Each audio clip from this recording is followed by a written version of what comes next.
잠시 기도하고 시작할게요. 같이 기도하겠습니다. 아버지 감사합니다. 이곳에 참여한 모든 분들 위해 치유의 기름 부으심을 부어주시기를 기도합니다. 주님, 사역자의 참된 표징은 그 사람을 통해서 많은 사람들이 변화되는 것뿐만 아니라 그 사람을 통해서 그와 같은 사람들이 일어나는 것인데, 하나님 이곳에 수많은 치유 사역자들이 일어나게 되기를 이 시간 축복합니다. 또한 병이 있는 사람들 가운데 놀라운 치유가 풀어지게 되기를 이 8주간의 기간을 예수 이름으로 축복합니다.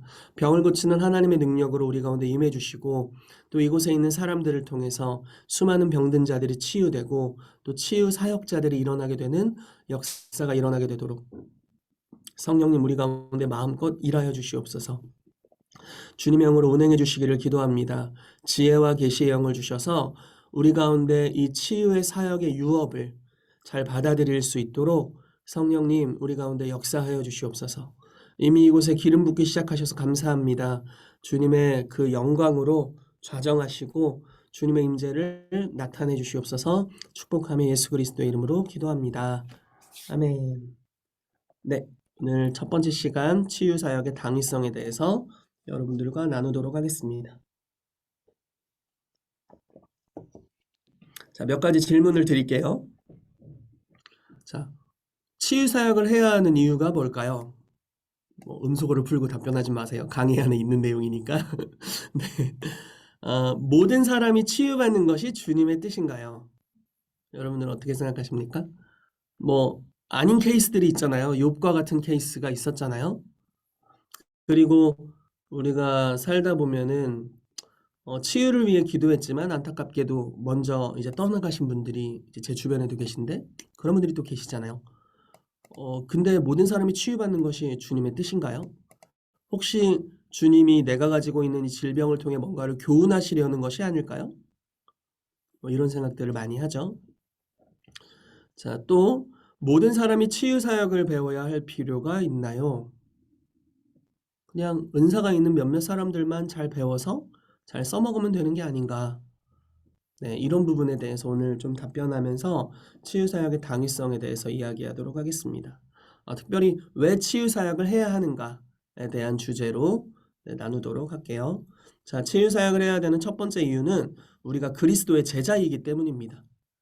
네, 마태복음 28장 18절에서 20절 말씀을 보시면 예수께서 나와 말씀하여 이르시되 하늘과 땅의 모든 권세를 내게 주셨으니 그러므로 너희는 가서 모든 민족을 제자로 삼아 아버지와 아들과 성령의 이름으로 세례를 베풀고 내가 너희에게 분부한 모든 것을 가르쳐 지키게 하라. 볼지어다 내가 세상 끝날까지 너희와 항상 함께 있으리라 하시니라. 이렇게 말씀하셨죠.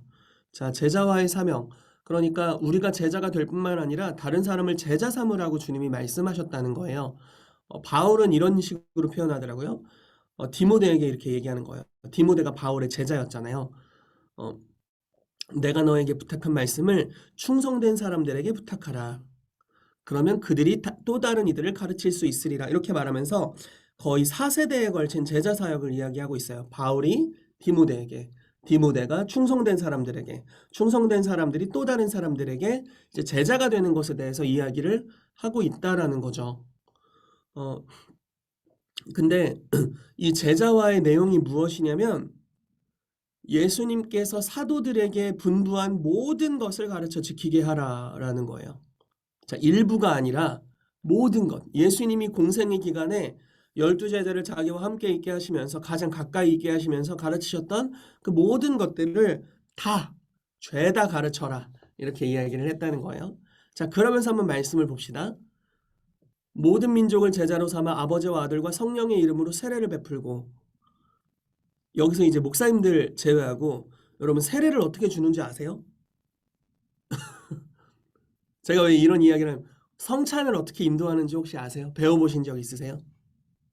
여러분들이 배운 제자 훈련에 어떻게 다른 이들을 위해서 안수하며 기도하는지, 어떻게 내가 복음을 전해서 예수님을 영접한 사람에게 세례 또는 침례를 주는지, 어떻게 하면 성찬을 인도할 수 있는지에 대해서 교육을 받은 분이 혹시 계시나요? 그렇다면 너무 모범적인 스승님을 두신 겁니다. 근데 그렇지 않다면 일반적으로 그렇지 않아요. 왜냐하면 제가 이제 목사 안수를 받고 보니까 뭐라고 그 안수증에 써 있었냐면 성례를 인도할 수 있는 권한을 부여한다고 써 있었어요. 성례가 뭐냐면 성찬과 세례입니다. 그러니까 목사가 아니면 성찬과 세례를 못한다, 약간 이런 것들이 암시적으로 포함되어 있다는 거잖아요. 이게 굉장히 심각한 이야기예요, 지금. 사실은 굉장히 심각한 이야기예요. 왜냐면 예수님은 12사도를 비롯한 그 당시에 이 승천하실 때 모여 있었던 120문도에게, 그리고 사실 그들을 통해 앞으로 복음을 들을 모든 이들을 향해서 아버지와 아들과 성령의 이름으로 세례를 베풀고 내가 너희에게 분부한 모든 것을 가르쳐 지키게 하라, 이렇게 말씀하셨죠.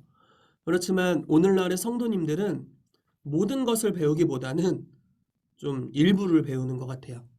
어떻게 세례를 주는지, 어떻게 성찬을 인도하는지, 어떻게 병든 자를 위해 기도하는지, 어떻게 예언하는지, 어떻게 초자연적인 표적과 기사를 일으킬 수 있는지, 어떻게 설교하는지, 어떻게 가르치는지, 어떻게 성령의 인도하심을 따라 살 수 있는지, 이런 것들을 많이 배우지 못하죠. 그리고 오히려 그런 것들을 배우는 길로 나아가기 시작할 때 굉장히 주의를 받습니다. 좀 위험한 거 아닙니까, 성도님? 요즘 좀 너무 갑니다. 약간 이런 이런 소리를 듣게 되고, 제가 요즘 간혹 이제 그 부교역자 생활을 하는 목사님들을 상담하게 되는데 이런 이야기를 들어요. 자기가 뭔가를 잘하면 안 된대요. 잘하면 목사님한테 잘린대요.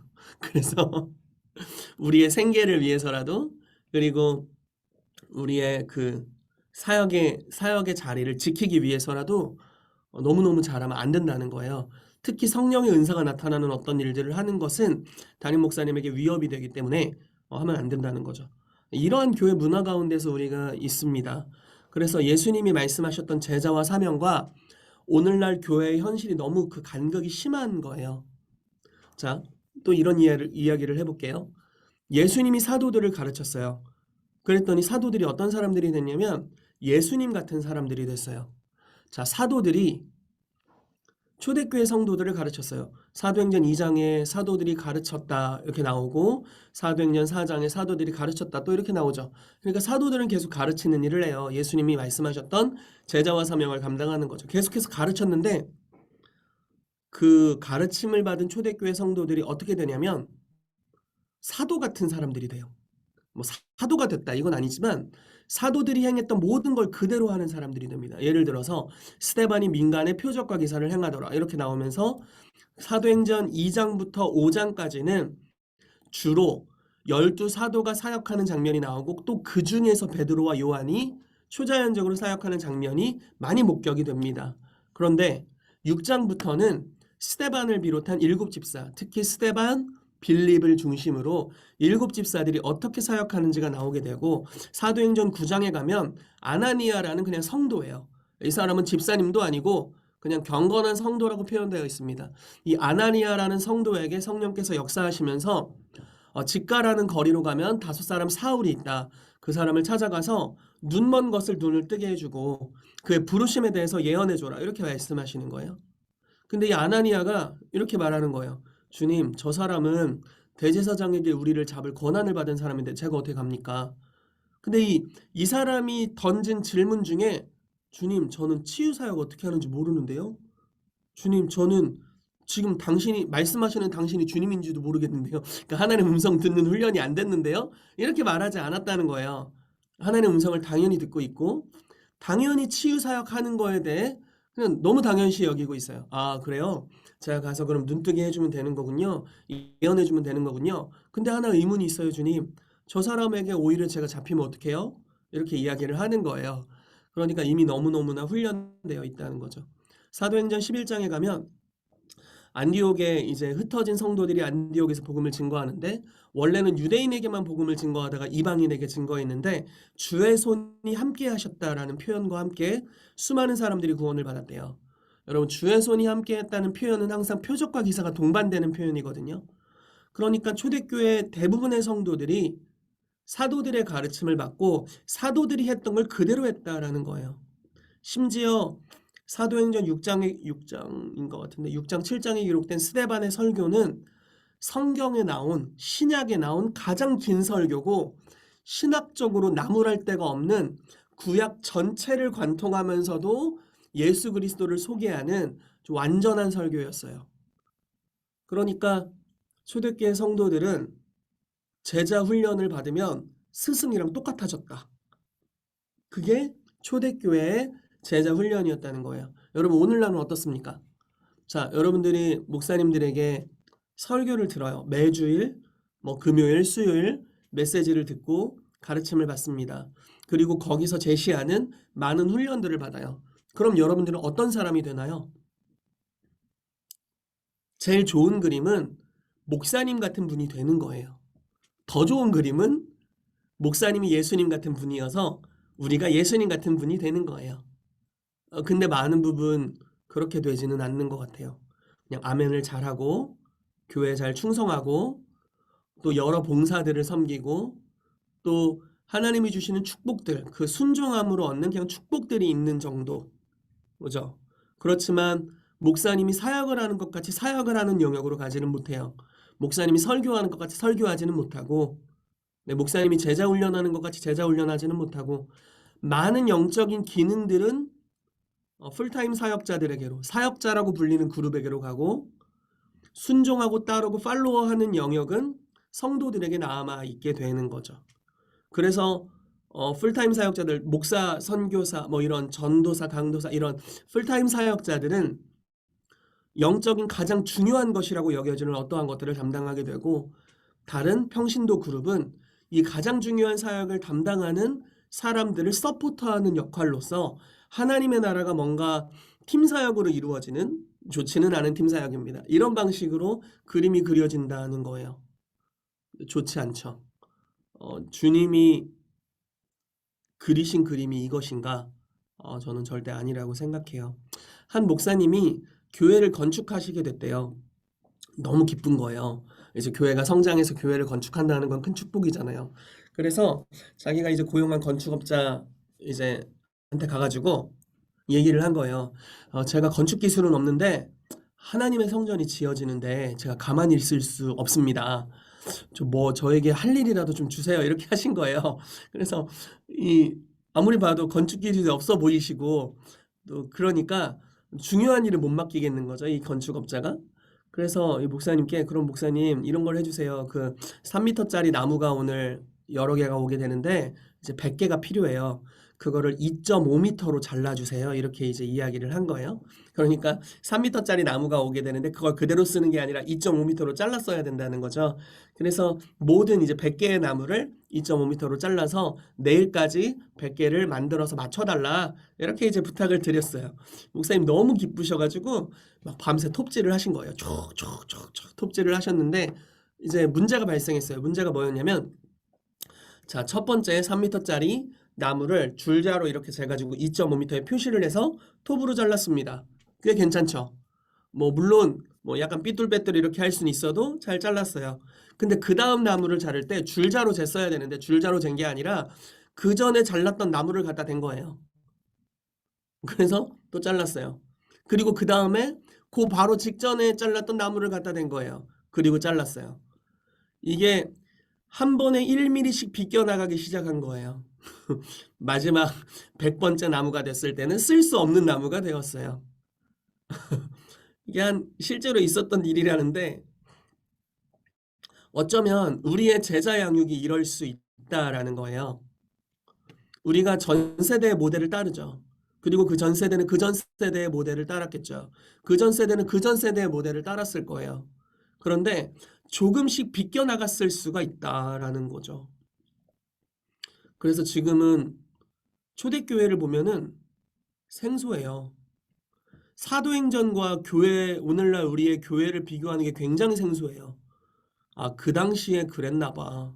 이런 이야기가 나오게 되고 이 간극이 너무 심하다 보니까 성경에는 이적과 기사가 이렇게 많은데 우리의 삶에는 없다 보니까 그래 이거는 성경 기록하려고 있었던 거야. 은사중단론 이런 게 튀어나오게 되는 거죠. 근데 예수님은 마태복음 28장에 모든 민족을 제자로 삼는데 어떤 방식으로 제자를 삼냐? 내가 너희에게 분부한 모든 것을 가르쳐 지키게 하라 이렇게 말씀하셨다는 거예요.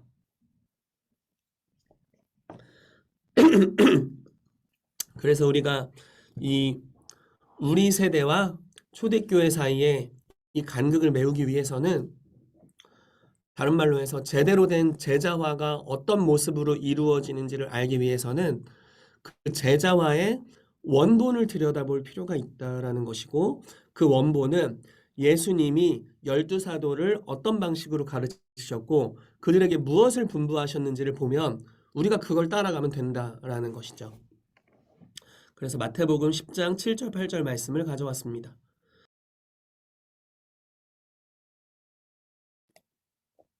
네, 마태복음 10장 7절 8절 말씀 같이 볼게요. 가면서 전파하여 말하되 천국이 가까이 왔다 하고 병든 자를 고치며 죽은 자를 살리며 나병한 자를 깨끗하게 하며 귀신을 쫓아내되 너희가 거저받았으니 거저주라, 이렇게 말씀하시죠.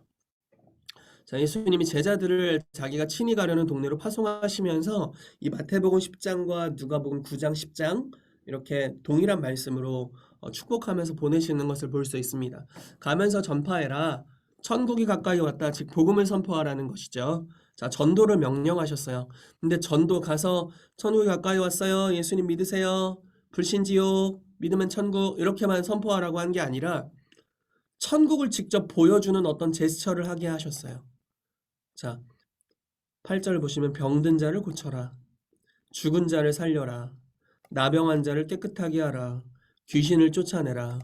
근데 너희에게 내가 거저 줬으니까 그들에게 거저 줘라. 대가를 받지 말고 거저 줘라. 이렇게 이제 말씀하셨다라는 거예요. 자, 복음 전파와 함께 병든 자를 고치라는 내용이 여기 포함되어 있어요. 대부분이죠. 병든 자를 고치고 죽은 자를 살리고 나병한 자를 깨끗하고 귀신을 쫓아내라. 다 치유 사역에 관한 내용입니다. 자, 그래서 제자들은 천국 복음의 선포와 함께 병든 자를 고치도록 보내심을 받았다라는 겁니다. 자, 우리가 그리스도의 제자라면 우리는 동일하게 천국 복음을 선포하고 병든 자를 고쳐야 한다라는 거예요. 제자들이 받은 명령일 뿐만 아니라 이것이 우리가 따라야 할 제자도라는 것이죠. 그래서 저와 여러분들도 동일한 일들을 해야 합니다. 천국 복음을 전파하고 우리 앞에 있는 병든 자를 고치고 죽은 자를 살리고 나병한 자를 깨끗하게 하고 귀신을 쫓아내라. 와, 이게 가능해? 근데 초대교회는 가능했어요. 그리고 너무 감사한 것은 이 일을 실제로 하는 하나님의 사람들이 점점 더 많아지기 시작했어요. 병든 자를 고치는 일들이 이제 많이 일어나고 있고요. 죽은 자를 살리는 일들도 많이 일어난다는 보고를 듣습니다. 예전에 WLI의 강사님이 오셨는데 데이비드 호건이라는 분이 오셨어요. 멕시코 산악지대에 계신 분이세요. 이분을 통해서 그 당시에 죽은 자가 200명이 살아났어요. 그 당시에. 지금은 더 살았겠죠. 지금은 더 많은 치유, 더 많은 기적들이 일어났을 거예요. 그러니까 실제로 죽은 자가 살아나는 기적들이 오늘날도 일어나고 있습니다. 한 번은 이런 적이 있대요. 호건 목사님의 사역팀 목사님 한 분이었는데 그분을 평생 괴롭히던 지역의 유지이면서 어마어마한 부자가 있었대요. 평생 괴롭혔대요. 근데 그 사람이 죽게 된 거예요. 근데 하나님이 이 사역자에게 가서 장례식장에 가서 그를 살리라고 말씀하셨대요. 그래서 가서 그 관을 잡고 기도를 했는데 살아난 거예요. 그래서 이 사람이 살아나서 자기가 여태까지 이 자기를 살린 남자에게 잘못됐던 것들을 회개하고 예수님을 영접했다는 이야기를 들은 적이 있습니다. 말도 안 되는 기적들이죠. 오늘날에도 이런 놀라운 치유의 기적들, 죽은 자가 살아나는 창조적인 기적들이 일어난다라는 거예요. 그래서 교회의 이런 권세들이 오늘날 회복되고 있습니다. 너무 감사한 일인 것 같아요. 근데 몇몇 사람만 그렇게 하도록 부르심 받은 게 아니라 모든 성도들이 이 일을 하도록 부르심을 받았다라는 것입니다. 왜냐하면 여러분 우리가 이른비와 늦은비 이야기를 하잖아요. 성경에는 이제 이스라엘에 이른비가 있었고 늦은비가 있었어요. 오순절 성령 강림, 그러니까 사도행전 2장에 기록되어 있는 성령이 첫 번째 이 모든 육체 가운데 임하시는 이 사건, 특히 120문도에게 임하신 사건을 이른비와 같은 역사라고 우리가 표현을 해요. 이른비는 씨 뿌리기 위해서 내리는 비입니다. 근데 이 이른비가 제일 센 비가 아니에요. 늦은 비가 있어요. 늦은 비가. 늦은 비는 추수를 위한 비입니다. 그리고 요엘서 2장에 표현되기를 말세에 내가 모든 육체에게 나의 신을 부어주겠다라고 말씀하셨는데, 자, 사도행전 2장에는 모든 육체에게 성령이 부어진 게 아니죠. 그 중에 몇몇 사람에게 부어졌을 뿐이에요. 그러나 말세가 될수록, 정말 마지막이 될수록 모든 육체를 향해서 성령의 부어주심이 있다라는 겁니다. 지금 물론 초대교회 때보다 더 많은 사람들에게 성령의 부어주심이 있지만 아직 모든 육체는 아니죠. 그런데 주님께서 정말 모든 육체에게 성령의 부어주심을 부을 때가 오게 될 거예요. 교회가 점점 더 예수님의 재림에 가까워질수록 성숙하고 온전한 신부, 가장 강력한 그리스도의 군대가 될 것입니다. 그래서 초대교회에 나타났던 이적과 기사가 회복될 뿐 아니라 이보다 더 큰 일들도 일어나야 되는 거라고 믿어요. 그래서 그런 일들을 하는 사람들이 이제 일어나기 시작하고 있는데, 이것이 단지 몇몇 초자연적인 그냥 유명한 사람들을 위한 게 아니라 모든 성도들을 위한 것이라는 거죠. 그래서 그런 은혜가 저와 여러분들에게 있게 되기를 정말 정말 축복하고요. 이런 제자와의 사명이 실제로 우리에게도 현실이 되게 되기를 축복합니다. 자, 요한복음 14장 12절 말씀 보면요. 내가 진실로 진실로 너희에게 이르노니 나를 믿는 자는 내가 하는 일을 그도 할 것이요 또한 그보다 큰 일도 하리니 이는 내가 아버지께로 감이라, 이렇게 말씀합니다. 와, 대박이죠? 예수님을 믿으면 예수님이 하는 일을 하게 될 거래요. 그리고 그보다 큰 일도 하게 될 거랍니다. 자, 여러분, 예수님이 무슨 일을 하셨죠? 많은 일이요. 네, 많은 일을 하셨어요. 정말 많은 일들을 행하셨습니다. 병을 고치고 죽은 자를 살리고 수많은 기적들을 일으키셨고, 예수님을 만나면 마음이 강팍하지 않는 이상은 그 즉시 변화됐어요. 그 즉시. 예를 들어 삭개오 같이 주님을 사모했었지만 많은 죄를 가지고 있었던 사람이 있었죠. 주님이 그 집에 들어갔다 나왔는데 어떤 변화가 일어나죠? 주님, 제 재산의 절반을 팔아 가난한 자들에게 주겠습니다. 제가 누구의 것을 빼앗은 일이 있거든 4배로 갚겠습니다. 굉장히 많이 빼앗았을 텐데 아주 어려운 약속을 합니다. 여러분, 이걸 한번 생각해 보세요. 여러분들이 어느 날 교회 수련회 갔다가 은혜를 받고 집에 오셨어요. 그래서 남편에게, 아내에게 이렇게 얘기하는 거예요. 내가 너무 성령의 감동을 받았어. 그래서 우리 재산의 절반을 팔아서 우리 교회 헌금하거나 가난한 사람들에게 주자. 여러분, 집에서 무슨 일이 일어날까요? 무슨 뭐? 우리 집 아파트 평수를 반으로 줄이자고? 정신이 있습니까? 이렇게 될 수 있잖아요. 이게 이제 지면으로 보면 별거 아닌 사건인데, 삭개오, 그 키 작은 사람, 그 변화됐어. 이렇게만 보는데, 실제로 우리가 살아내려고 하면 굉장히 부담스러운 이야기예요. 그러니까 굉장히 많은 변화가 일어난 거죠. 근데 예수님이 죄를 막 지적하신 것도 아니고, 그냥, 네. 그냥 그 집에서 하루 교제하다 오셨을 뿐인데 삶이 완전히 변화되는 역사가 일어나게 됩니다.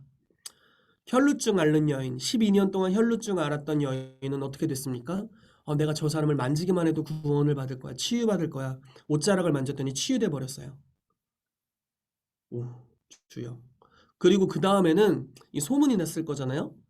이제 예수님이 어디를 가든지 예수님 옷자락 만지는 게 유행이 돼 버렸어요. 예수님 만지면 다 나았거든요. 그래서 그때부터는 예수님을 만지기만 해도 다 낫는 역사가 일어나게 됩니다. 이게 예수님이 하신 일이에요. 여러분, 여러분들이 이거보다 더 큰 일을 할 거라는 거예요. 근데 베드로는 실제로 그랬어요. 베드로가 지나가는 길에 사람들이 그림자라도 덮이길 바랬대요. 왜냐면 지나가도 치유가 되니까. 바울은 자기의 손수건과 앞치마를 가져다가 병든 사람에게 얹어도 치유가 됐대요. 아마 바울의 손을 떠난 지 오래됐을 거예요. 밖에서 돌고 돌아서 이제 병든 자 집에 돌고 돌았겠죠. 이게 예수님이 하신 일을 그 제자들이 했던 역사입니다. 그리고 더 큰 일도 하게 되고요. 예수님은 의도적으로 자기의 지경을 이스라엘로 한정 지으셨어요. 그리고 3년 반의 공생의 기간 동안만 사역을 하셨죠. 근데 우리는 그렇지 않죠. 이런 얘기가 있어요. 의학이 너무 발전해서 재수 없으면 200세까지 살 수도 있다. 뭐 이런 이야기를 들은 적이 있습니다. 그러니까 우리는 훨씬 더 오래 살 수 있는 세대에 태어났어요. 우리는 3년 반의 공생애가 아니에요. 우리는 훨씬 더 오랜 기간 사역할 수 있고, 우리는 비행기나 여러 가지 교통 그런 발전으로 인해서 더 멀리까지 열방으로 날아갈 수 있어요. 그리고 이런 줌이나 이런 온라인 온라인 매체들을 통해서 더 멀리까지 더 확산성을 가지고 이전에 우리가 사역했던 것을 통해서도 치유가 여전히 풀어지고 복음이 여전히 전달되고 이렇게 할 수 있죠. 그러니까 한 사람이 여러 방면으로 훨씬 더 다양하게 영향력을 끼칠 수 있는 세대에 살고 있고, 이런 시대에 예수님께서 나를 믿으면 내가 하는 일을 그도 하게 될 것이다 라고 말씀하신다라는 겁니다. 여러분들에게 그런 일이 일어나기를 정말 축복합니다. 그래서 예수님이 하셨던 것 같은 역사가 여러분들의 삶을 통해 일어나기를 축복합니다. 자, 두 번째, 왜 치유 사역을 꼭 해야 하는가? 예수님의 사역을 보면 알 수 있습니다. 자, 제자와의 사명, 이제 치유 사역을 해야 되는 이유가 예수님이 제자와 사명에 치유 사역하라고 해서 그런 거예요. 근데 제자와의 사명을 잘 감당하려면 무엇을 보아야 되냐면 스승이신 분이 어떤 일을 하셨는지를 봐야 되는 거죠. 왜냐하면 제자는 스승의 일을 해야 하기 때문입니다. 그래서 예수님이 도대체 무슨 사역을 하셨는지를 좀 오늘 살펴보도록 하겠습니다. 자, 그러려면 먼저 세례 요한에게 말씀하신 예수님의 사역을 봐야 되는데요. 이 세례 요한이 지금 좀 어려운 환경에 있습니다. 마태복음 11장 2절에서 6절인데 한번 볼게요. 요한이 여기에서 그리스도께서 하신 일을 듣고 제자들을 보내어 예수께 여짜오되 오실 그이가 당신이오니까 우리가 다른 일을 기다리오리까. 예수께서 대답하여 이르시되 너희는 가서 듣고 보는 것을 요한에게 알리되 맹인이 보며 못 걷는 사람이 걸으며 나병 환자가 깨끗함을 받으며 못 듣는 자가 들으며 죽은 자가 살아나며 가난한 자에게 복음이 전파된다 하라. 누구든지 나로 말미암아 실족하지 아니하는 자는 복이 있도다 하시니라. 자, 요한이 현재 옥에 갇혔습니다. 이게 아주 안타까운 일인데요. 왜냐하면 여러분, 요한은 주의 길을 예비했던 선지자잖아요. 구약의 마지막 선지자라고 예수님 말씀하셨는데 주의 길을 예비한 선지자였고, 이 사람의 메시지 중에 하나가 뭐였냐면 오실 메시아는 갇힌 자를 자유케 하시는 분이다 라고 선언했던 사람이에요. 자, 이 사람이 당한 환경을 생각해 보세요. 메시아는 갇힌 자를 자유케 하십니다. 그리고 자기가 갇혔어요. 예를 들어 이런 거예요. 여러분들이 복음을 선포하는 거예요. 우리 하나님은 치유자이십니다. 선언했는데 여러분들이 병들었어요. 그런 상황인 거예요, 지금. 그러니까 요한이 얼마나 믿음이 흔들리겠어요. 자기가 평생에 걸쳐 계시를 쫓아서 전했던 그리스도가 갇힌 자를 자유케 하시는 분이고 세상 죄를 지고 가는 하나님의 어린 양이신데 자기가 갇혀 있는 거예요. 그 복음의 선구자가 됐던 자기가 갇힌 거죠. 그러니까 여러 가지 의문이 생길 수밖에 없는 입장이었을 겁니다. 그래서 이제 예수님이 하시는 일을 들으면서도 제자들을 보내는 거예요. 그리고 예수님께 물어보는 겁니다. 당신이 메시아가 맞습니까? 혹시 제가 다른 사람으로 착각한 건 아닌가요? 아니면 다른 사람을 제가 더 기다려야 합니까? 이렇게 이제 물어보는 거죠. 예수님은 요한을 너무너무 사랑하셨어요. 그래서 항상 요한에 대한 칭찬을 하셨던 것을 볼 수 있어요. 너희가 뭐 갈대를 보려고 광야에 가니 아니다. 선지자를 보려고 갔다. 사실 선지자보다 더 나은 자다. 여자가 낳은 자 중에 요한보다 큰 이가 없다라고 말씀하시면서 요한의 부르심에 대해서 그의 삶에 대해서 치하하시고 축복하시는 것을 볼 수 있습니다. 그 요한을 향해서 이제 요한이 묻는 거잖아요. 주님, 당신은 누굽니까? 정말 메시아가 맞습니까? 이렇게 질문했을 때 예수님이 그래 내가 메시아야 이렇게 말씀하실 수 있는데 그렇게 말씀 안 하시고 다른 표현으로 말씀하셨어요. 자, 4절부터 보시면 예수께서 대답하여 이르시되 제자들에게 너희는 가서 듣고 보는 것을 요한에게 알리되 맹인이 본다. 못 걷는 사람이 걷는다. 나병 환자가 깨끗함을 받고 못 듣는 자가 들으며 죽은 자가 살아나며 가난한 자에게 복음이 전파된다 하라. 누구든지 나로 말미암아 실족하지 아니하는 자는 복이 있도다 하시니라. 자, 예수님이 이제 자기를 나타내시는 거예요. 내가 누구냐면 나는 맹인을 보게 하는 자야. 못 걷는 자를 걷게 하는 자야. 나는 나병 환자를 깨끗하게 하는 자야. 못 듣는 자를 듣게 하는 자다. 나는 죽은 자를 살리는 자고 가난한 자에게 복음을 전파하는 자다. 이렇게 말씀하시는 거죠. 그래서 놀라운 기적들에 대해서 그분이 행하시는 기적들에 대해서 이야기를 하고 계십니다. 자, 예수님께서 이렇게 행하시는 분이기 때문에 제자인 우리들도 그와 같은 일을 행해야 한다라는 것입니다. 근래에 이제 저희 전도사님 외할머니에 대한 좋은 소식을 들었어요. 저희 이제 저랑 저희 교회 사역팀들 이제 박경록 목사님이랑 또 우리 청년부 전사님 2명이랑 같이 치유 사역을 하러 갔어요. 저희 전사님의 외할머니가 이제 넌 크리스찬인데 쓰러지셨대요. 그래서 굉장히 건강이 진짜 안 좋아지신 거예요. 원래 정정하셨었는데 이제 연세가 좀 많이 있으시고 그래서 이제 특히 특징 중에 하나가 이제 못 걷게 되신 거예요. 거동을 못 하시는 거죠. 몸은 일으킬 수 있는데 이제 뭐 걸을 수는 없는 거예요. 그래서 복음도 전해야 할 겸 치유를 위해 전사님이 와달라고 해서 그 가정이 다 믿는 가정인데 저희가 갔어요. 감사하게도 이제 몸이 조금 아프시니까 마음이 열리셔서 저희를 맞이하셨던 것 같아요. 근데 원래 좀 완강하셨대요. 그래서 이제 가서 뭐 거기 어머님이랑 잠깐 교제하고 이모들이랑 잠깐 교제를 하다가 이제 할머니를 만났어요. 만나서 잠깐 대화를 하다가 제가 이제 복음을 전했습니다. 근데 너무 감사하게 예수님 바로 영접하시는 거예요. 그래서 그래서 너무 감사하더라고요. 그래서 바로 영접 기도를 같이 하고 축복해드리고 그 다음에 저희가 이제 다리를 위해서 기도해드렸어요. 하나님, 이분의 다리가 완전히 낫도록 역사해 주십시오. 이렇게 기도를 하고 그날 이제 네, 신방을 마치고 집에 돌아왔습니다. 근데 한 3주 전에 연락을 이제 갑자기 얘기를 해주는 거예요. 목사님 그때 우리 할머니 기도해 줬잖아요. 이제 전사님이 얘기해 주는 거예요. 근데 우리 할머니가 지금 걷고 있어요. 막 이러는 거예요. 그래가지고 오 대박이다. 그걸 왜 지금 얘기해 주냐. 그때 얘기해 주지 이러면서 막 엄청 좋아했던 기억이 있습니다. 그러니까 예수님이 하셨던 일 중에 하나가 못 걷는 사람을 걷게 하는 것이고 제자들의 역할은 그분의 일을 그대로 하는 거죠. 여러분 때로는 한 번에 이게 안 될 수가 있어요. 그러니까 주님 손 얹었는데 왜 안 치유돼요? 치유가 왜 안 돼요? 주님 내가 기도해 줬더니 치유가 된 게 아니라 나한테 있었던 감기 바이러스가 전염이 돼가지고 감기만 걸렸어요. 뭐 이런 경우가 있을 수 있다는 거예요. 근데 믿음으로 계속 하다 보면 어느 순간부터는 그게 돌파되기 시작한다는 거예요. 그래서 저는 뭐 여러 질병이 치유된 적은 있었지만 못 걷는 분이 걷는 건 이번이 처음이었어요. 그래서 너무너무 신기해요, 지금도. 가서 얼굴을 다시 뵈야겠어, 그분 얼굴을. 너무너무 감사한 시간이었습니다. 그러니까 예수님이 하셨던 일을 제자들이 해야 되는 것, 또 우리가 가르치는 사람들이 그러한 일들을 해야 되는 것, 이런 이제 계보로 나아가야 된다는 거죠. 자, 우리가 치유 사역을 해야 되는 이유는 예수님께서 병을 고치는 사역을 하셨기 때문이에요.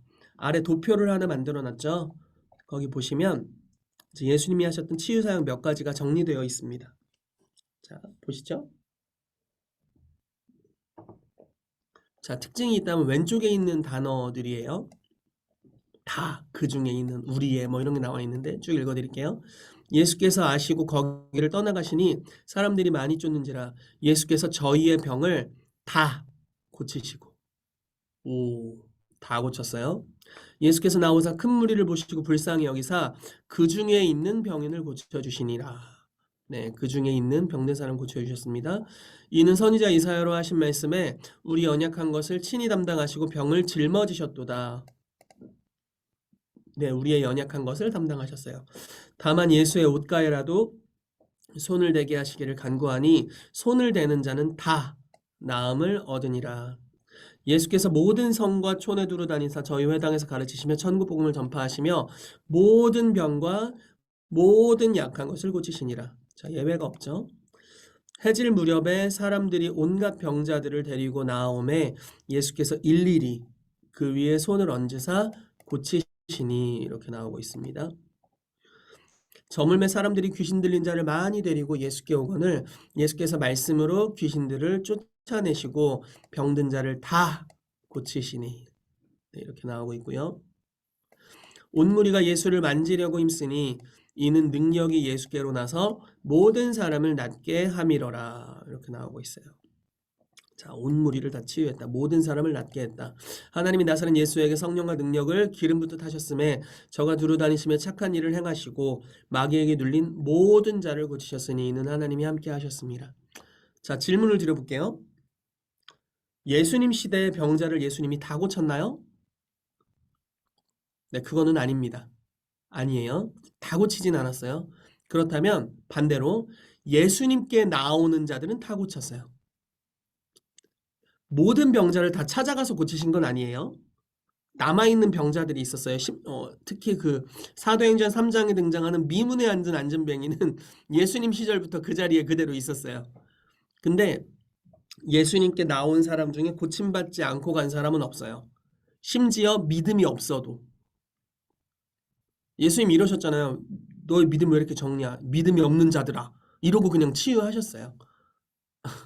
그들의 믿음이 핑계가 되지 않았어요. 왜냐하면 예수님이 믿음이 있었거든요.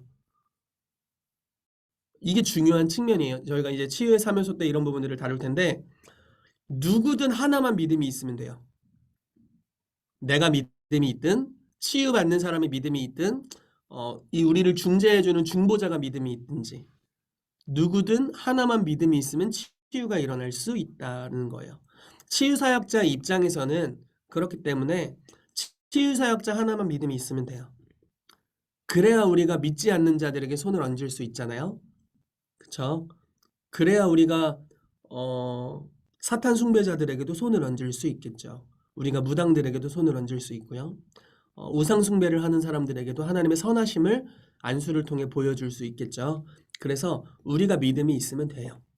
자, 예수님의 치유 사역을 보면은 예수님은 자기에게 나오는 모든 사람을 다 고치셨다라는 거예요.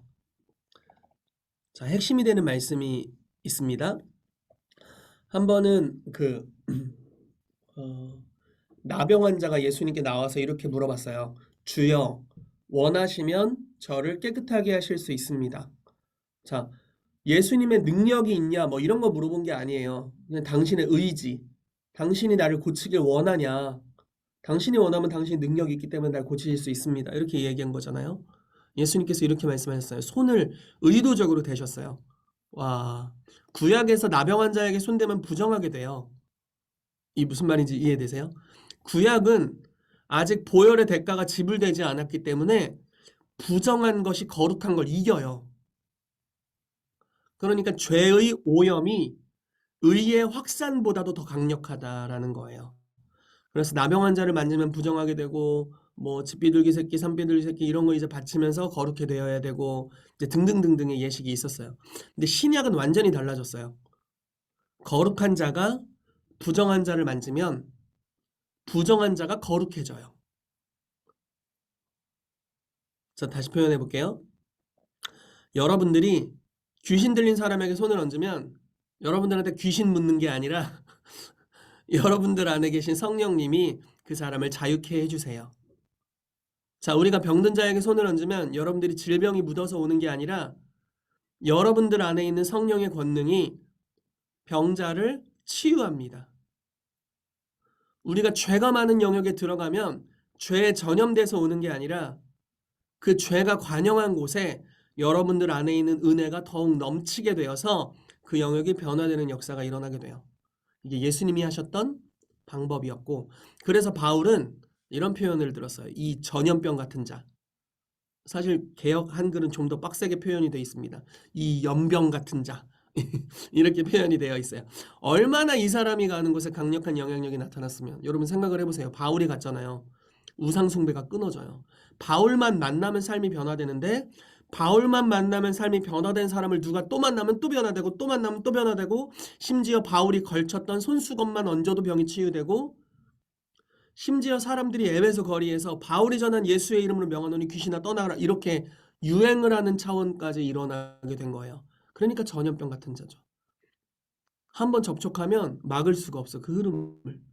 그게 이제 바울이 그런 사람이었고 예수님이 그런 분이셨고 저와 여러분들도 그런 사람이 되어야 된다는 거예요.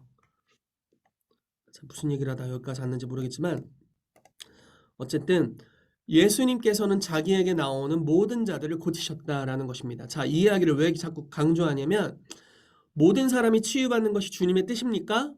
이렇게 질문할 수 있죠. 근데 예수 그리스도가 이 땅에 표현된 완전한 하나님의 뜻입니다. 자, 예수 그리스도는 하나님의 말씀이시고 성육신된 하나님의 말씀이시잖아요. 이 땅에 육체로 표현된 완전한 하나님의 뜻이에요. 그리고 히브리서 말씀에 예수 그리스도는 어제나 오늘이나 영원토록 변함없으신 분이시죠. 나병 환자를 향해서 내가 원하노니 깨끗함을 입으라라고 말씀하셨다면 오늘날도 병든 자들을 향해서 손을 내밀며 이르시되 내가 원하노니 깨끗함을 입으라라고 말씀하시는 분이라는 것이고, 자기에게 나오는 자들을 다 고치셨다면 오늘날도 주님은 하나님 보좌 우편에서 병든 자를 위해 중보하실 뿐만 아니라 당신의 몸인 교회를 통해서 이제 병든 자들을 고치시리라라고 말씀하신다라는 것입니다. 네, 그래서 우리가 우리의 스승이신 예수님을 닮는 치유 사역을 해야 합니다. 세 번째로 우리가 치유 사역을 해야 되는 이유, 네, 당위성은 하나님의 본성 때문입니다. 자, 출애굽기 15장 26절에 하나님이 어떤 분이신지가 나와 있는데요. 뭐 다 생략하더라도 맨 뒤에 보면 나는 너희를 치료하는 여호와임이라 라고 말씀하고 있어요. 주님은 치료자이시다 라고 이야기를 하는 거죠. 자, 하나님은 선하신 분입니다. 그리고 우리를 치료하시는 여호와이십니다. 하나님의 선하심은 우리를 향하신 그분의 치유에서 나타납니다. 우리는 성경을 보면서 예외적인 사건들을 보게 돼요. 뭐 욥의 고난이라든지 아니면 바울의 육체의 가시라든지. 이 바울의 육체의 가시에 대해서는 아마 우리 상필 팀장님이 다른 해석들을 좀 주실 겁니다. 일반적으로 근데 우리가 이 바울의 육체의 가시를 질병으로 해석하는 경향이 있죠. 그래서 욥의 고난, 바울의 육체의 가시, 욥의 고난은 뭐죠? 뭐 욕창 같은 게 나가지고 막 기와로 긁어야 되는 수준이었잖아요. 그러니까 굉장히 참혹한 수준의 질병이었어요. 뭐 바울의 육체의 가시와 같은 것들. 네. 그러나 우리는 하나님을 예수 그리스도를 통해 볼 수 있어야 돼요. 왜냐하면 예수님이 우리에게 보여주신 하나님의 완전한 표현이기 때문입니다. 자, 요한복음 1장 18절을 보면요. 본래 하나님을 본 사람이 없으되 아버지 품속에 있는 독생하신 하나님이 나타내셨다라고 표현하고 있어요. 자, 아버지 품속에 계셨던 하나님, 예수 그리스도께서 하나님을 이 땅에 완전히 나타내셨다라고 표현하고 있죠. 자, 이브리서 1장 1절에 3절 말씀 보시면 제가 정말 좋아하는 말씀인데요. 옛적에 선지자들을 통하여 여러 부분 여러 모양으로 우리 조상들에게 말씀하신 하나님이. 자, 이 말씀을 한번 해석해 드려 볼게요. 옛날에 구약 시대에는 선지자들을 통해서 여러 부분 여러 모양으로 우리 조상들에게 말씀하셨다. 자, 예를 들어 죄송해요 주님, 하나님이 이만하신 분이라고 해봅시다. 하나님 굉장히 크신 분인데 이만하신 분이라고 해보면 선지자들은 하나님을 부분적으로 드러낸 거예요. 예를 들어 아브라함은 하나님을 요만큼, 다윗은 하나님을 요만큼, 욥은 하나님을 요만큼, 그리고 뭐 이사야는 하나님을 요만큼, 에스겔 요만큼, 사무엘 요만큼, 이렇게 하나님을 부분적으로밖에 나타낼 수 없었어요. 그리고 구약이라는 옛 언약 자체는 율법이잖아요. 율법은 거룩하지만 하나님의 의도하신 목적을 달성하기에는 부족함이 있어요. 자, 무슨 말이냐면 율법은 거룩하지만 율법 자체가 목적이 아니에요. 율법은 이게 신약에 나와 있죠. 갈라디아서, 로마서에 잘 나와 있어요. 율법은 모든 사람이 죄 아래 있다는 것을 깨닫게 하므로 너희에게는 결국 메시아 그리스도가 필요해 라는 초등학문으로서, 몽학선생으로서 우리를 그리스도에게 인도하는 인도자 역할을 하는 거예요. 너희 다 죄 아래 있지? 벗어날 사람이 없어. 그러니까 메시아를 기다려야 돼. 메시아가 누구시냐? 그리스도신데 그분이 너희의 모든 죄를 위해 대가 지불을 하실 분이야. 이런 어떤 우리를 그리스도에게 안내하는 안내자 역할을 하는 거죠. 그래서 구약 자체는 하나님의 선하심을 완전히 표현해내기가 어려워요. 그렇지만 이제 시대가 바뀝니다. 예수 그리스도께서 오시고 성령 강림이 일어나게 되면서부터 이제는 신약 시대가 열리게 됐어요. 그러면서 주님이 자기가 어떤 분이신지, 아버지가 어떤 분이신지를 예수 그리스도를 통해 완전히 표현해내시고 또 서신서를 통해 자기가 어떤 분인지를 표현해내신다라는 거예요. 자, 2절에 보시면요. 이 모든 날의 마지막에는 아들을 통하여 우리에게 말씀하셨으니 이 아들을 만유의 상속자로 세우시고 또 그로 말미암아 모든 세계를 지으셨느니라. 자, 이 모든 날의 마지막에는 아들을 통해, 자, 아들이 누굽니까? 예수 그리스도시죠. 여기서 막 저요 뭐 이러면 안 되는 거예요. 네, 이 아들은 이 마지막 날의 아들을 통해 말씀한 이 아들이 예수 그리스도십니다.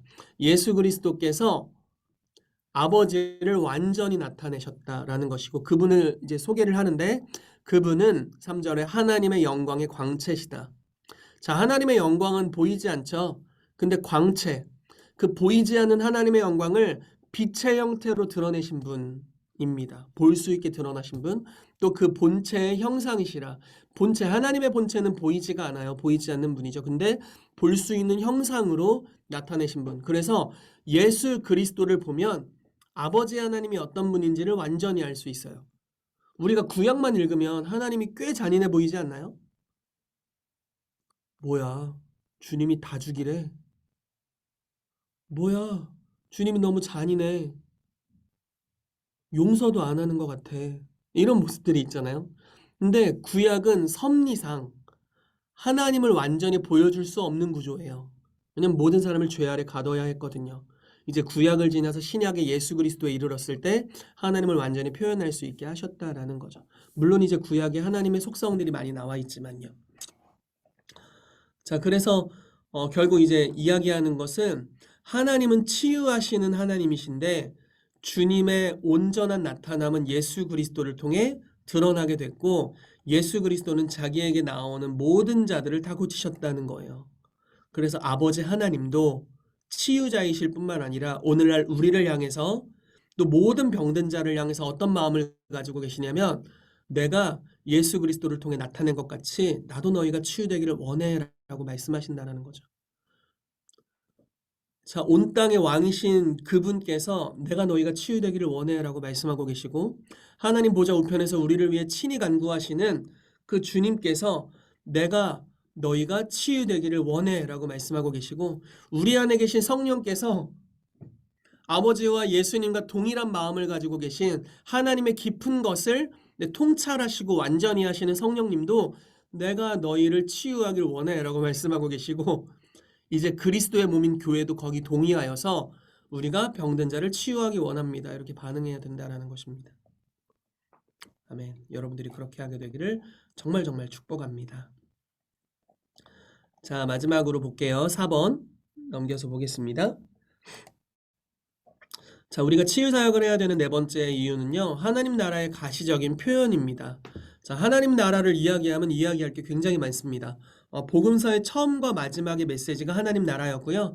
사도행전의 처음과 마지막의 메시지가 하나님의 나라였고 예수님이 선포하신 처음과 마지막 메시지가 하나님 나라였어요.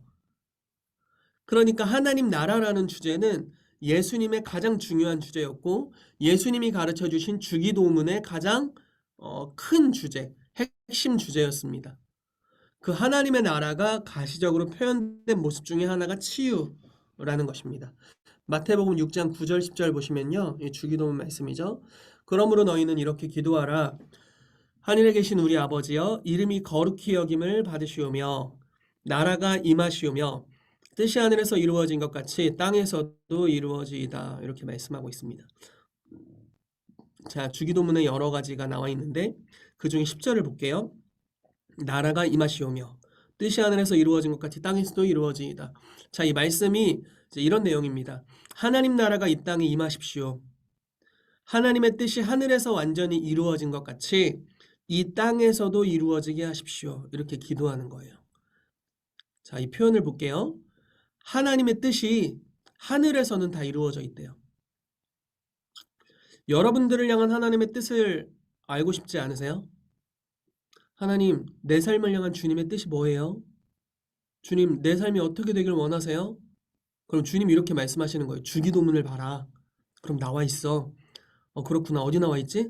하나님의 뜻이 하늘에서는 이루어져 있구나. 천국의 상태가 우리를 향하신 주님의 뜻이구나.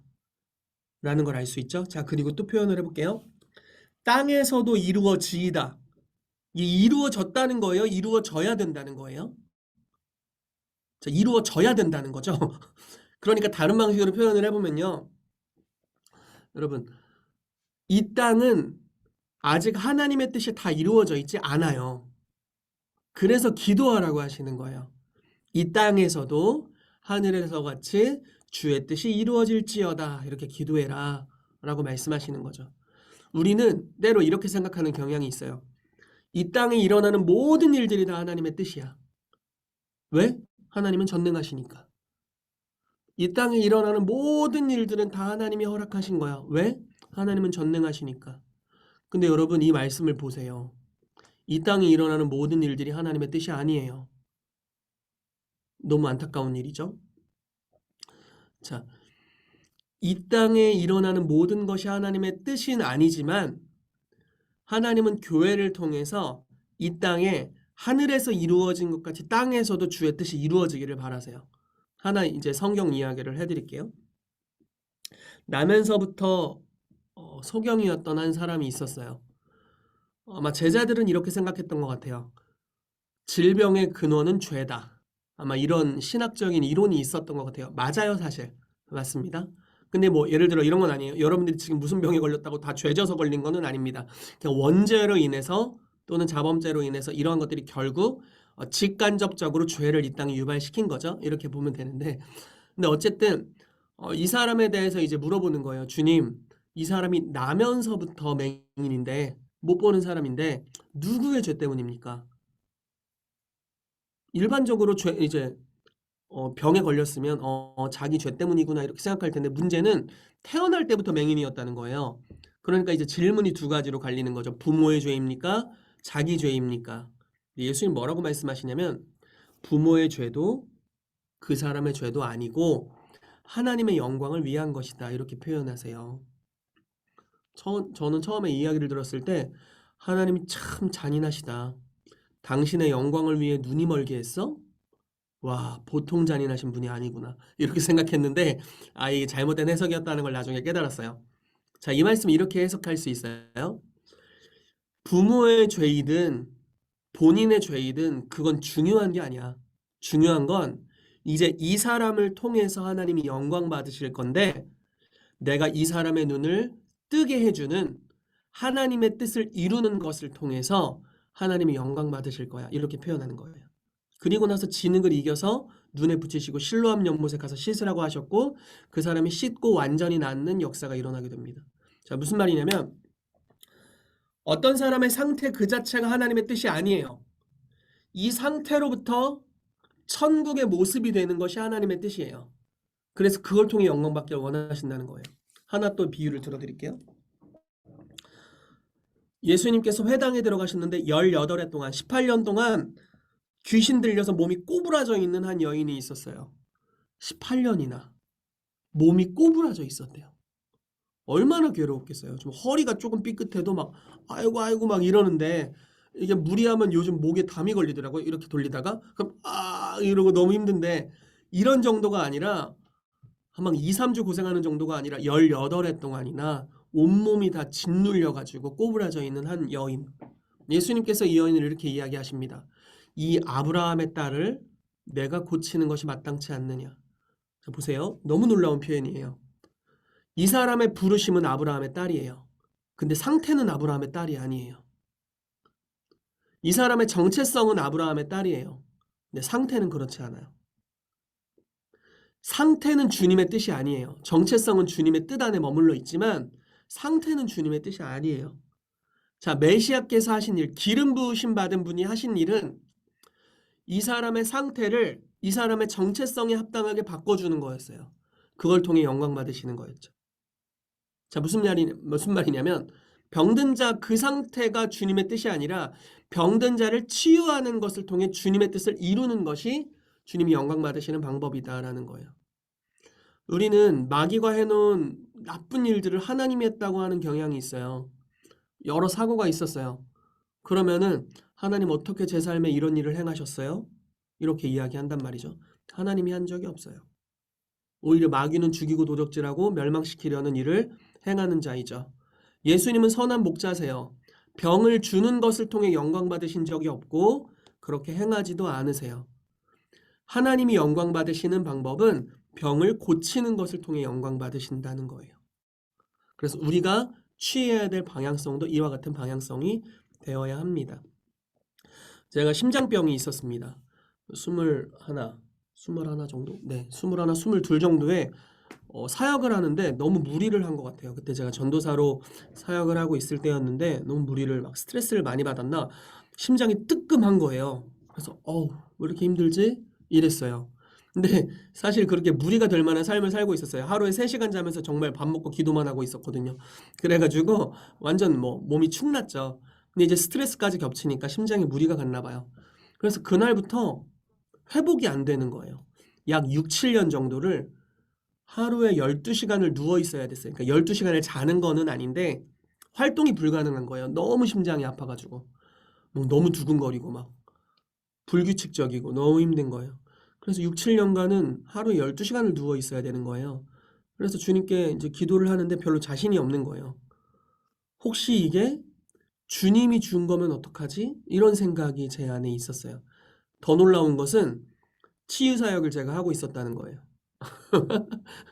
가끔 기름 부으심이 임하면 병든 자를 위해 기도하면 막 치유가 막 일어나요. 근데 내 심장은 그대로고. 그리고 재미난 건 이제 교회에 이제 치유 사역 하시는 분들이 와서 저를 위해 기도해 주시면 한 2, 3일 정도 좋아지더라고요. 2, 3일 날아다니다가 다시 3일 뒤에 부활해요. 질병이 부활해요. 그럼 다시 아프고. 그래서 제가 이렇게 생각했어요. 아, 나는 삼층천에 갔다 온 적은 없지만 혹시 바울 같은 케이스일 수 있어. 바울이 이제 너무 자고하지 않게 하기 위해 육체의 가시를 얻었잖아요. 그래서 나는 받은 계시는 없는데 혹시 바울처럼 그런 케이스일 수 있고 나는 의로운 삶을 살지는 않았지만 혹시 욥과 같은 케이스일 수가 있어. 이렇게 이제 생각했다는 거예요. 그래서 이제 뭐 치유 사역을 받아도 2, 3일 뒤에 또 아프고 그렇지만 저도 치유 사역을 하고 있고 하루에 12시간씩 누워 있고 막 진짜 막 말도 안 되게 살았어요. 근데 이 하나님의 나라에 대한 메시지를 계속 듣는데 믿음이 오는 거예요. 그래. 천국의 상태가 내가 취해야 될 하나님의 뜻이구나. 그리고 천국엔 질병이 없다. 이런 너무 쉬운 논리적인 귀결이 되는 거예요. 그리고 나서 이게 믿어졌어요. 근데 심장은 계속 안 좋은 상태였어요. 제가 이제 대학원을 다닐 때, 그 학교에서 수업을 듣는데 심장이 너무 힘든 거예요. 그래서, 아, 주님, 너무 힘들어요. 죽을 것 같아요. 이제 수업에서 나왔습니다. 수업을 들을 수 있는 상태가 아니었어요. 그래서 이제 제 차로 와서 시트를 제쳐놓고 주님 너무 아파요. 살려주세요. 이렇게 이제 기도를 하는데 손이 뜨끈뜨끈한 거예요. 이제 평소에 제 손이 뜨끈뜨끈한 편은 아닙니다. 근데 손이 뜨끈뜨끈한 거예요. 그래서 심장에 손을 얹었는데 한 2, 3분 뒤에 완전히 나았어요. 그때부터 지금까지 안 아픈 거예요. 그래서 아, 내가 치유받는 게 주님의 뜻이라는 것이 더 믿어졌고, 그리고 제가 치유된 여정을 보니까 이런 패러다임 시프트가 먼저 일어났다는 거예요.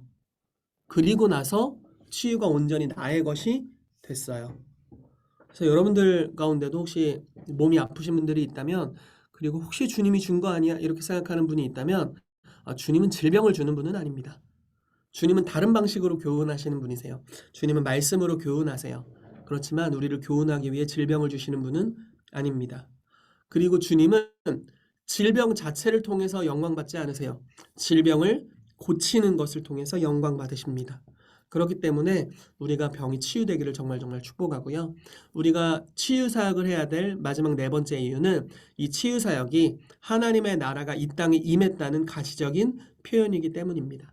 그래서 여러분들의 삶에 이 치유가 장착되기를 정말 축복하고요. 제자로서 모두 치유 사역하게 되기를 축복하고요. 예수님이 자기에게 나온 모든 병든 자를 고치셨던 것 같이 여러분들의 삶에도 모든 병든 자를 고치는 은혜가 있게 되기를 축복합니다. 네, 제가 잠깐 기도하고 질의응답 시간 갖도록 하겠습니다. 임파테이션을 위해 잠깐 기도해 드릴게요. 여러분들의 손을 주님께 좀 올려드리면 좋겠어요. 손을 가급적이면 이렇게 좀 올리시고 잠시 기도해 드리도록 하겠습니다. 여러분들의 손에 초자연적인 권능이 풀어지도록, 특히 치유의 기름 부으심이 풀어지도록, 제 심장을 치유한 따끈따끈한 기름 부으심이 풀어지도록 잠시 기도해 드리겠습니다. 주님, 이 시간 예수 그리스도의 이름으로 축복합니다. 저의 삶을 고치시고 치유하신 동일한 권능으로, 또 더 큰 권능으로 이곳에 있는 모든 분들에게 기름 부으시기를 기도합니다. 성령님, 치유의 권능으로 지금 임해 주시옵소서. 마가복음 16장 말씀에 믿는 자들에게 이러한 표적이 따르리니 저희가 병든 자에게 손을 얹은 즉 나으리라 말씀하셨습니다. 주님, 지금 우리의 손에 기름 부음을 풀어놓습니다. 치유의 기름 부으심이 지금 임할지어다. 치유의 불이 풀어질지어다. 치유의 번개들이 풀어지게 되고 치유의 바람이 풀어지게 될지어다. 주님, 치유를 위한 생수의 강물이 흘러나게 될 것을 선포합니다. 우리가 믿음으로 손을 얹을 때 주님, 주께서 병을 고치시는 것을 경험하도록 우리 가운데 역사하여 주시옵소서. 지금 병을 고치는 주의 능력이 활성화될지어다. 또 어떤 분들의 삶에는 이미 주님께서 치유의 권능을 주셨는데 이 시간 주님께서 그 은사를 불릴 듯 일으켜 주시기를 기도합니다. 예수 그리스도의 이름으로 이미 하나님이 주신 은사들이 지금 불릴 듯이 일어나게 될지어다. 깨어날지어다. 은사들은 깨어날지어다. 치유의 은사들은 지금 불릴 듯이 일어나고 깨어날지어다. 치유의 불이 예수 이름으로 지금 풀어질지어다. 성령님, 손뿐 아니라 머리끝부터 발끝까지 이 시간 기름 부어 주시옵소서. 베드로의 그림자만 덮이게 되어도 치유가 일어났던 것 같이 주님 이 시간 놀라운 치유의 능력으로 역사하여 주시옵소서. 예, 주님 감사합니다. 초자연적인 치유들이 계속해서 풀어지게 되기를 기도합니다.